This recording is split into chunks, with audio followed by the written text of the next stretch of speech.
Hi everyone, today we are going to be colouring some fondant. I just thought I'd show you the different ways that I colour fondant. So this is the sugar paste. It's one of my favourite brands. I've just bought the big tub in white because obviously I do use a lot of it. I would say this is probably mid-range. It covers super well. You'll see that I make fondants for a cake with this. So we're just going to get on to colouring it, but first of all we've got to get it out of the tub. I wasn't going to keep this bit in purely because you can see the struggle that I have, but I remember the first time I bought this massive tub of fondant, I spent quite a bit on it compared to the fondant I was buying before, and I couldn't believe how hard it was to get out of the tub. This is normal. It's normal for it to come like this, and you will see as soon as you start moulding it, playing around with it, it soon softens up in your hands. I know some cake makers do ping it in the microwave for 15 seconds, but I've never needed to do that. As you can see here, you just squeeze it and roll it a couple of times and it softens with the warmth from your hands. It's a bit like kneading bread, this bit. It's just to soften it all.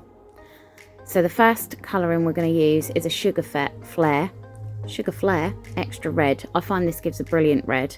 I do have a couple of favourite brands and I'm going to show both of them today. You always want to go for a gel or a paste colouring. Don't use the liquid ones from the supermarket. They won't work. They won't give you the colours that you need. So now I've slowed this down a bit for you just to show you how I colour my fondant. So I just use a little bit on a toothpick, and I use one hand to push the fondant and hold it to the bench, and the other hand to pull and twist. This is the easiest way that I've found to mix it in. It gets all the way through. I probably could have stopped here, but I like to go quite a few times just to make sure it's all the way through, because sometimes it looks like it's mixed all the way through and then you'll have a blob in the center still. So just keep mixing, make sure it's even all the way through. The easiest way to check this is to pull a bit off and roll it in your hands. Make sure if you're not using your fondant straight away to wrap it up, because it will harden on the outside and crust and then you'll get little lumps.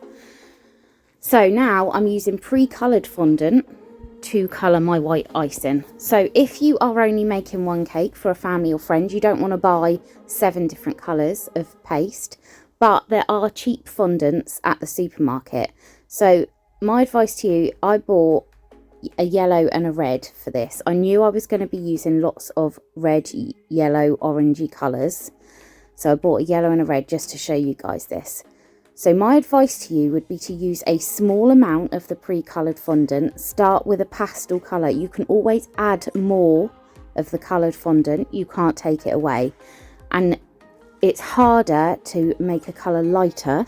You'd have to add a lot of white fondant to lighten a colour.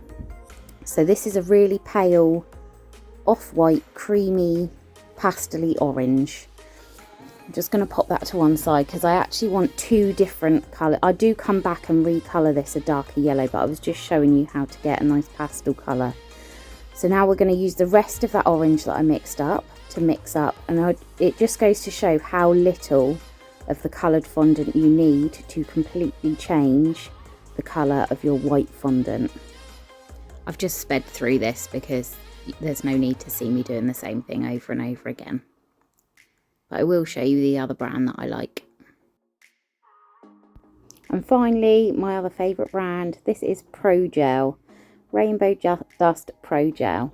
It's highly pigmented, so you only need a small amount, but because it's more liquid than the paste, it does soften your fondant quite a bit. So as you can see here, this is really sticking to my fingers.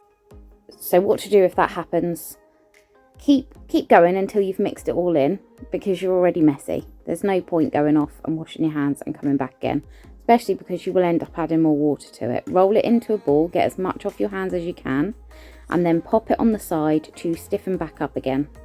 I realised when editing that I didn't show you the tubes, so here they are. Just grab that off Google, and here's the finished cake.